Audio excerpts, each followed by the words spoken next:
Hi everybody, look what I found. After me making that other video with the rubbishy photographs, I found a couple of proper pictures of the person with them on their back. Hooray! This is the Wren and Glastonbury tour one, and it's got the 4 symbols around the outside. Let's get a bit closer. It's slightly warped because of the way he's holding his back, but you can see how vibrant it was. Again, it's in my style. It's not obviously it's not the most superb quality tattoo in the whole universe in terms of contemporary tattooing, but it was what I was doing quite a long time ago now, and it's mine. It's recognisably my work, so I'm pleased with it, he was pleased with it, and that's really all that matters. What else have we got? And this is one of his armbands. You can see much more now the quality of that, and how vibrant it was, and how well it worked as a piece around his arm. Yeah, can't really say much more about that because you can see it for yourself. Again, you know, I never did sort of say that I was the most fantastic tattooist, because I'm not, or I wasn't. I haven't done it for a very long time now.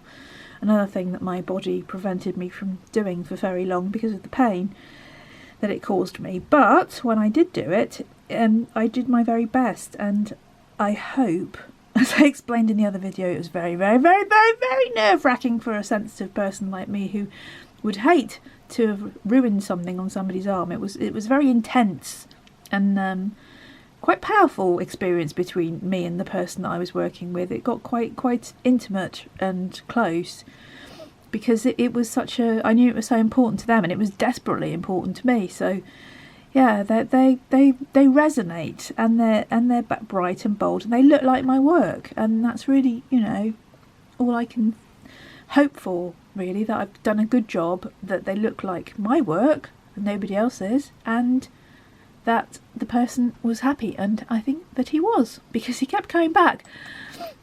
And that was his other arm, which looks a bit twisty because he's holding it at an angle, so it wasn't kind of this distorted thing, it was a perfect round sun circle.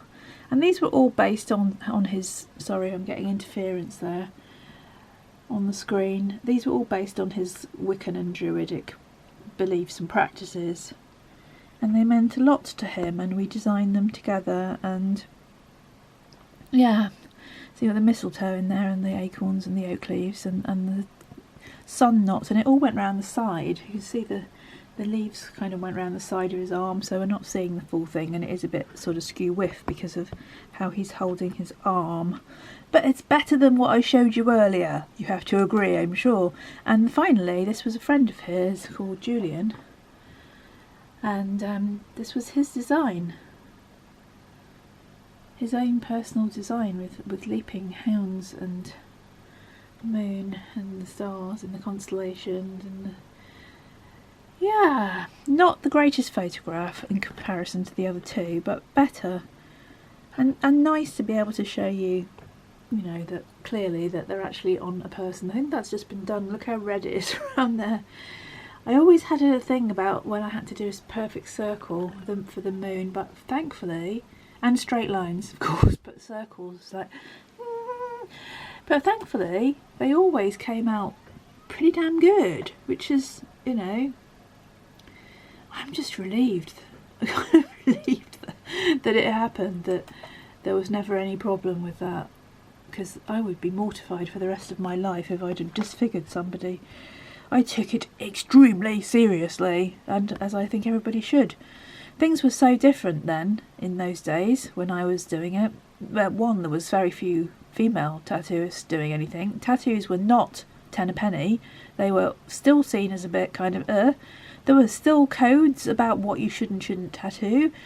Tattooist codes, like nothing below the cuffs, nothing above the neck.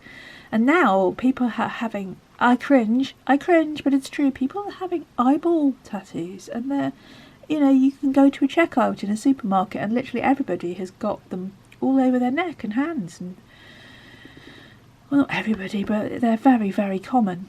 now compared to when I was working, and I treated it in a totally different way. You know, people had to really consider what they were doing, and I went more and more into the line of doing work like this, which was sort of sacred tattooing, if you like, meaningful, something that was transformative, something that wasn't just a stick-on picture. I had to do that when I owned a studio to some degree, but even so, I was very, very, very careful about what, especially when people were slightly younger. I mean, over 18, but you know, younger people